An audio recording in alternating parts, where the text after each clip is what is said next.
أكبر الله أكبر الله أكبر الله أكبر الله أكبر. كلما وحد العبد لله وكبر. الله أكبر الله أكبر الله أكبر. كلما صلى العبد لله وجهر. الله أكبر كلما تصدق وزكى وشكر. الله أكبر الله أكبر كلما صام العبد وأفطر. الله أكبر كلما سافر العبد واعتمر. الله أكبر كلما تاب واستغفر. الله أكبر كلما سلم المسلم على أخيه واعتذر. الله أكبر على كل من خاصم وتكبر. الله أكبر كبيرا والحمد لله كثيرا وسبحان الله بكرة وأصيلا. الحمد لله الذي جعل لعباده مواسم للطاعات يكسبون منها الحسنات وترفع لهم الدرجات.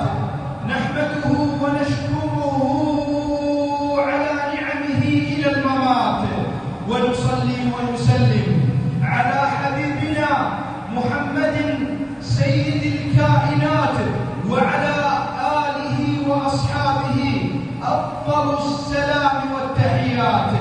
ونعوذ بالله من شرور أنفسنا ومن سيئات أعمالنا. من يهده الله فلا مضل له ومن يضلل فلا هادي له. وأشهد أن لا إله إلا الله وحده لا شريك له ولا معبود بحق سواه. وأشهد أن محمدًا عبده ورسوله شهادة لمن فهم معناها وعمل بمقتضاها ودافع من أجلها تنجيه من عذاب النار وتدخله في جنات الأبرار. يا أيها الذين آمنوا اتقوا الله حق تقاته ولا تموتن إلا وأنتم مسلمون. أوصيكم كما أوصي نفسي الغافلة الخاطئة المذنبة أولا بتقوى الله وطاعته ولزوم أوامره، فإن التقوى هي وقاية النفس عن الحرام وأن تجعل بينك وبين المعاصي حاجز على التمام. وبعد، حياكم الله في هذا البيت الطيب الطاهر على طاعته، وفي هذا اليوم المبارك على عبادته. وجمعنا وإياكم مع سيد الدعاة المصطفى صلى الله عليه وسلم. وحرم الله هذه الوجوه الطيبة النيرة عن النار وجحيمها، وجمعنا وإياكم في الجنة ونعيمها. آمين. اللهم لا سهل إلا ما جعلته سهلا، وأنت تجعل الصعب إن شئت سهلا. رب اشرح لي صدري ويسر لي أمري واحلل عقدة من لساني يفقهوا قولي. عباد الله، أمرنا الله جل وعلا بإكمال عدة شهر رمضان، من ثم نكبر الله جل وعلا ونشكره على نعمة الصيام، إذ يقول الله جل وعلا: ولتكملوا العدة ولتكبروا الله على ما هداكم ولعلكم تشكرون. قال قتادة رضي الله عنه: فلو سمعتم بامرأة نقضت غسلها من بعد إبرامه، وهي كانت امرأة من أهل مكة خرقاء، كانت على وشك كلما أن تكمل الثوب حسنا وإتماما تذهب ثم تحله وتفله، ثم يكون الثوب كأن لم يكن، حتى قال قتادة: لو سمعتم بهذا المثل الذي ضربه الله جل وعلا لقلتم ما أحمق هذه المرأة. وهذا مثل ضربه الله جل وعلا لمن نكث عهده مع الله جل وعلا، لمن بعد أن نزلنا ثوبا أبيضا إيمانيا ثم بعد رمضان أتينا مزقناه أو دنسناه، إذ يقول الله جل وعلا في إخبار عن ولا تكونوا كالتي نقضت غزلها من بعد قوة أنكاثا. إن الخروج من طريق العصيان والدخول في طريق الطاعة أمر سهل، ولكن الأصعب في ذلك وهو الثبات على طريق الطاعة الذي يحتاج إلى أمرين مهمين شديدين، ألا وهو الإيمان ووسائله التي تزيد الإيمان، والأمر الثاني ألا وهو العزيمة، وخاصة إلى التائب الجديد، إلى المصلي الجديد، إلى من هو دخل واستمر على الطاعات. احذر من عدو كان لشهر كامل هو سجين، والآن فتحت سلاسله وفك قيده، وستظهر في النفوس وساوسه. سيحبب لك الشهوات بحيله ويثقلك عن الطاعات بكيده. إنه الشيطان الرجيم، فكن ثابتا وقويا، ولا تكن كما قال الله جل وعلا: إن كيد الشيطان كان ضعيفا. فكن من عباد الرحمن ولا تكن من عباد رمضان، لأن رمضان ماضي وأن الله جل وعلا باقي. يقول النبي عليه الصلاة والسلام: للصائم فرحتان، فرحة حين فطره، وفرحة عند لقاء ربه. وهذه هي الفرحة، فرحة العيد، ولكن والله ما كملت، والله صارت عندنا غصة حزن وهم بعد الذي سمعتموه ليلة الأمس والتي قبلها. لأن العيد الأصل فيه هو العودة فيما بيننا، لأن العيد الأصل فيه هو الاجتماع وعدم الافتراق وعدم الشقاق. والفتنة التي اشتعلت عند أهل السنة في قيام ناس عينت ليلة أمس أو يوم البارحة واليوم اسم منهم عينوه. ما هي الأسباب؟ أوجز لكم الأسباب ثلاثة. أولا، السبب والعدد على المسؤولية. أولا، على المسؤولية من أهل الاختصاص الفلكي والشرعي، لأنهم تأخروا بالإعلان إلى قبل صلاة المغرب ب20 دقيقة، وحينها وجدت بعض قنوات الفتنة وجدت الثغر واستغلتها وتأخرت فيما بعد إعلان العلماء من المجمع الفقهي العراقي. تأخروا في إعلانهم، تأخروا إلى الساعة 10 بالنفي ما نسب إليهم، ثم نفوا، وكان خبر عال عن الصحة على أنهم أعلنوا ثم تراجعوا، والصحيح وغير ذلك. لكن مع هذا هم الذين يتحملون المسؤولية بسبب التأخير، لأن السبب بعدما أظلمت النار على الحطب واشتعلت الفتنة، والله إنهم جزء يتحملون من الخطيئة، من خطيئة الناس في رقابهم.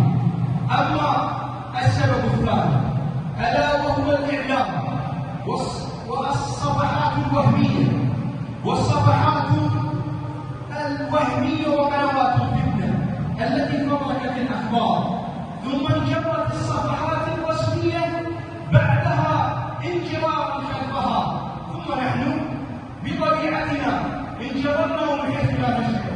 حقيقة من المتكلم انجررنا من حيث لا نشعر، لأنه لا نعرف في بداية الأمر أنه كل عام كل سنة كالمعتاد سيكون إعلانا، ولكن تبين أن الأمر دبر إليه، لأن هذا جلس خلف هذا الإعلام وخلف هذه الفتنة أناس أشعلوا الفتنة، وكانت النتيجة بسببها الثقة بالمساجد وبالقائمين عليها وبالتجاوز على العلماء، بل الأكثر من ذلك التجاوز على بيوت الله. أما السبب الثالث هم عوام الناس، المواطن المسلم الصائم كيف يتحمل المسؤولية؟ نعم، هو جزء من ضمن المسؤولية التي قلناها أولا وثانيا، وهي لأن الكثير من المسلمين من أهل السنة في العراق قد صدق ثم أساء الظن بالناس، أساء الظن بالعلماء، حينها دافع من ثم هجم من ثم سب من ثم تعصب برأيه، وحتى بعد أن تبين له وإن كان الرد متأخرا، بعد أن تبين له من المفترض أن عرف الحقيقة ويسمع الكلام ويجعل الكلام ويترك أن لا يحكم عواطفه ولا ينجر انجرارا. النصيحة في ذلك حتى لا تتكرر أيها الأخوة، فلربما نحن مقبلون على أيام وعلى أعياد أخرى ستتكرر مثل هذه الفتن. ماذا نفعل؟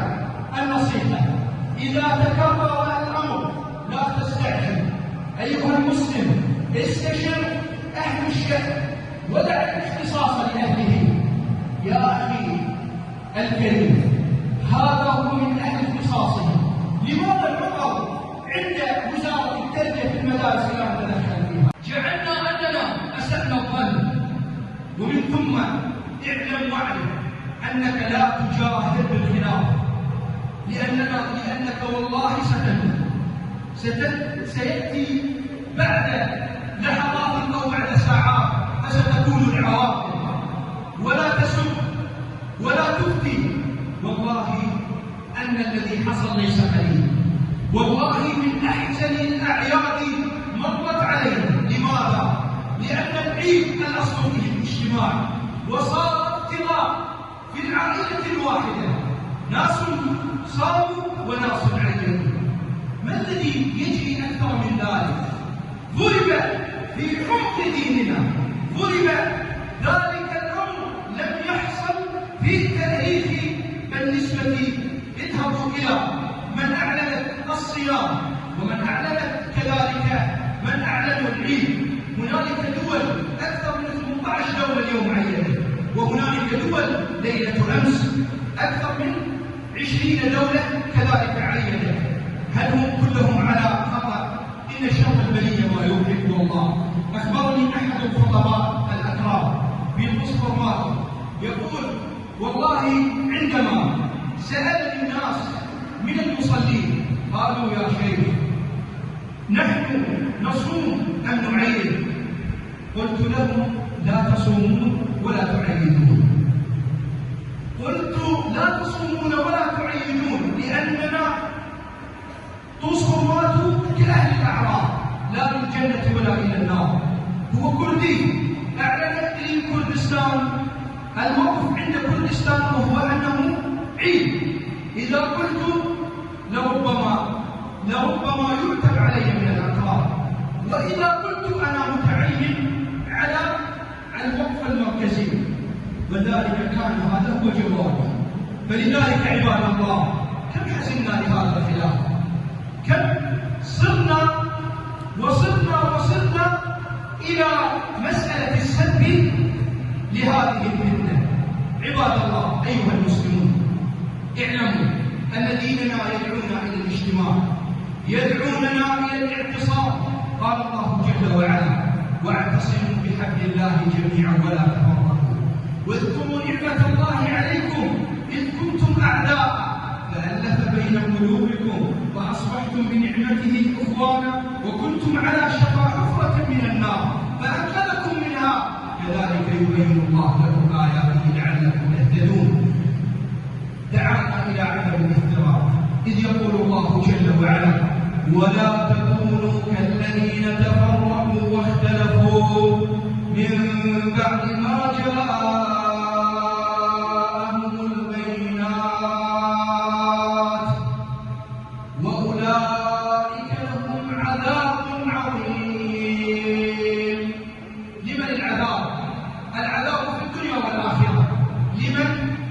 يحبون شق وحدة الصف، لأن النبي عليه الصلاة والسلام قال: مثل المؤمنين في توادهم وفي تراحمهم كمثل الجسد الواحد إذا اشتكى منه عضو تداعى له سائر الجسد والهمة. فيا منصوم، فيا من قرأت القرآن، فيا أهل رمضان، يا من كنتم من أهل الطاعات، يا من كانت بينك وبين أخيك شحناء، اتركوا الموضوع الذي هو من أهل الاختصاص وانزلوا إلى واقعنا، إلى قطيعة الأرحام، إلى التواصل فيما بيننا.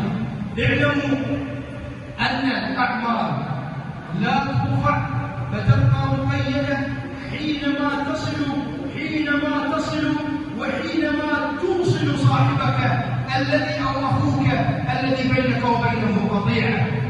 يقول العلماء، قال ابن تيمية رحمه الله: لو كلما اختلف مسلمان في شيء تهاجما لم يبقى بين المسلمين عصمة ولا أخوة.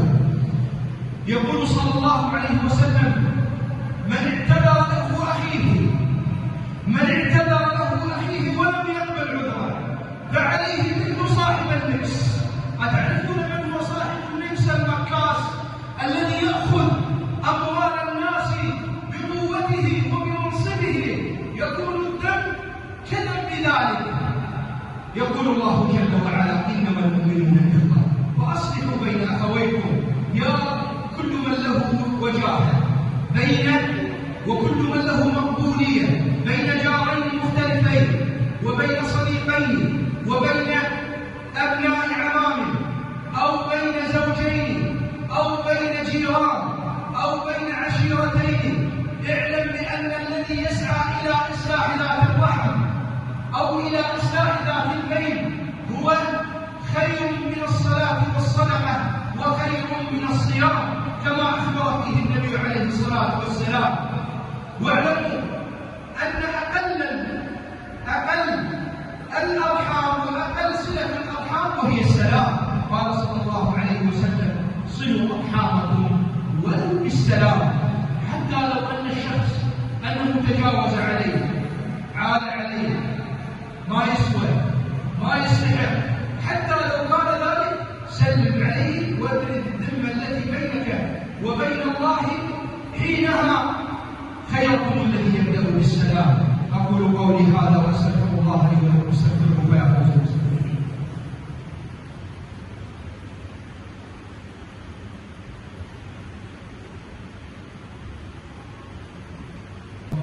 الله أكبر، الله أكبر على كل من عصى وظلم وتجبر. الله أكبر، الله أكبر كبيرا، والحمد لله كثيرا، وسبحان الله بكرة وأصيلا. الحمد لله رب العالمين، والصلاة والسلام على سيدنا محمد وعلى آله وأصحابه وسلم تسليما كثيرا.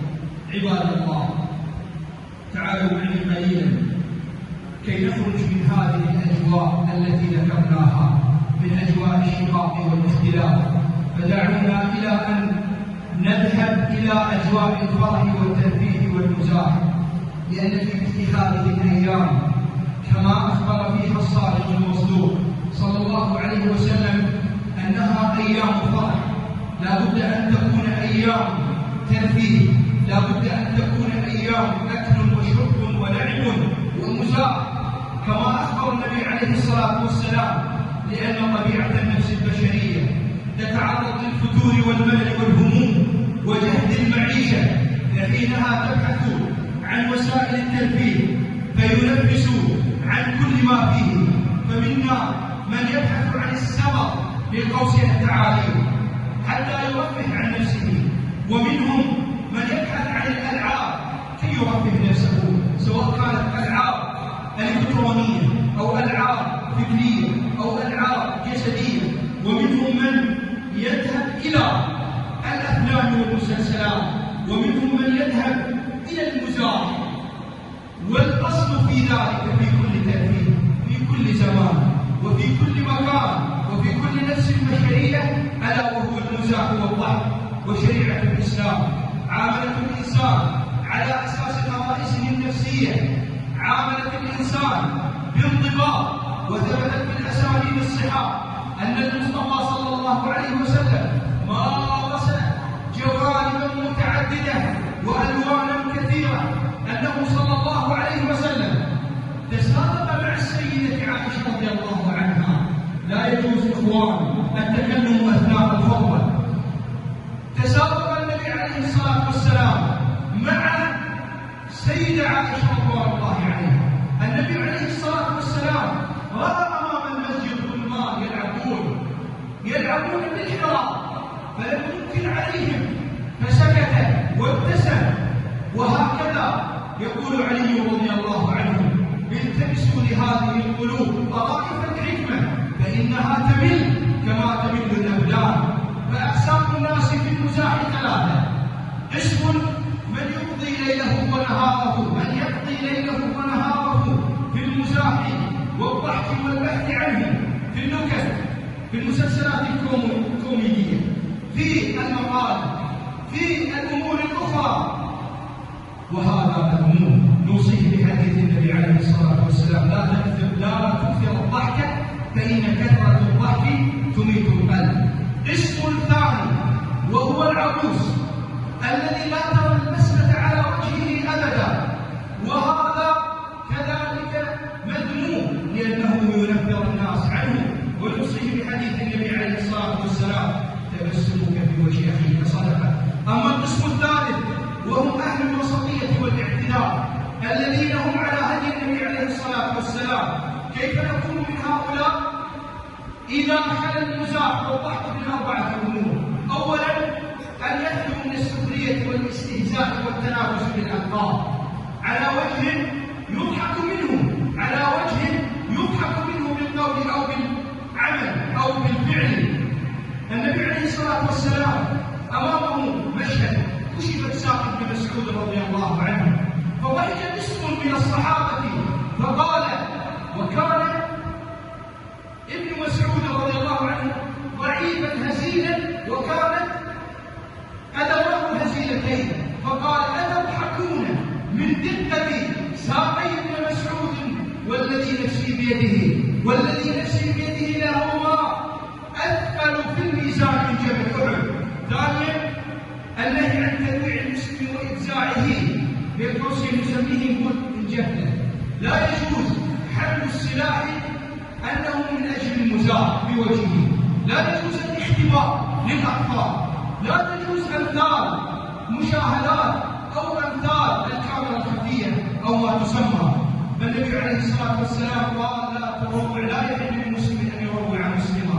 أما الثالث: لا يجوز الكذب لإضحاك الناس فقال: ويل للذي يحدث بالحديث ليضحك به الناس. أما الرابع: عدم مراعاة مشاعر الأخوة من إخوتك من المسلمين، سواء كان إذا أصيبوا جارك أو أخ لك بحزن أو بمرض، أو أنك منهم من يسير في جنازة ويضحك، ومنهم من تكون للتو وفي اللحظات تكون هنالك مجزرة لإخوة لنا من المسلمين في فلسطين وفي غيرها، فحينها يعلن. ومن المفترض أن يؤجل شيئا من المزاح. وأخيرا عباد الله، أقول بوصية وبحكمة من الوصايا ومن الحكم العطائية: شجرة توصي ابنها فتقول: يا بعلي يا بني كن مثلي، يرميه الناس بالحجارة فأرميهم بالثمار، ثم مصيري إلى النار، فيقول لها: لما يا أماه؟ فتقول: لأني أميل مع الهوى حيث مال. يا بني من أطاع الهوى فقد هوى، فلا تطع هوى نفسك مهما كان في داخلك شيئا من حقد أو شيئا من بغض على أخ لك من المسلمين. ولذلك عليك أن مهما كانت الأمور أن تسلم، خصوصا في مثل هذه الأيام وهي أيام الأعياد. اللهم صل على محمد في الأولين وصل على محمد في الآخرين. صل على محمد حتى ترث الأرض من عليها يا أرحم الراحمين. اللهم أعز الإسلام والمسلمين واعلم بفضل كلمة الحق والدين. أعز من أراد لهذا الدين عزا ونصرا، وأذل من أراد لهذا الدين سوءا. اجعل ذات التسوء تدور عليه يا رب العالمين. اللهم نسألك الاعتصام والاجتماع، اللهم نسألك وحدة الصف يا رب العالمين. اللهم نسألك عدم الافتراق والشقاق يا رب العالمين. ألف قلوبنا ووحد صفنا يا رب العالمين. اللهم يا كريم يا رحيم يا عظيم، فرج عن إخواننا المسلمين في فلسطين، اجعل لهم فرجا ومخرجا يا رب. وانصر إخواننا المسلمين من المستضعفين في كل مكان. اللهم اعفو العراق وأهله، واحفظ من أراد لهذا البلد حفظا وأمنا، وأهلك ودمر كل من أراد لهذا البلد إرهابا وتخطيطا وفتنة وخرابا يا رب العالمين. دمر مخططاته وأساليبه واكشفه للعلن يا رب العالمين. يا كريم يا رحيم يا عظيم، احفظ القائمين على أمن هذه المناطق يا رب العالمين. لا تدع لنا ذنبا إلا غفرته، ولا هما إلا فرجته، ولا دينا إلا قضيته، ولا حاجة من حوائج الدنيا لك فيها رضا ولنا فيها صلاة يا رب العالمين. تقبل صيامنا يا رب، تقبل صيامنا، تقبل صيامنا في هذا الشهر الماضي الفضيل. اللهم تقبل قيامنا، تقبل دعاءنا، واكتبنا فيه من الصائمين القائمين يا رب العالمين. اللهم سحائب رحمتك على من انشا هذا المكان وصلى فيه وعمل فيه من كل خير واحسان، وفق ما تحبه وترضاه من القول والعمل والنيه يا ارحم الراحمين. وصلى اللهم تعالى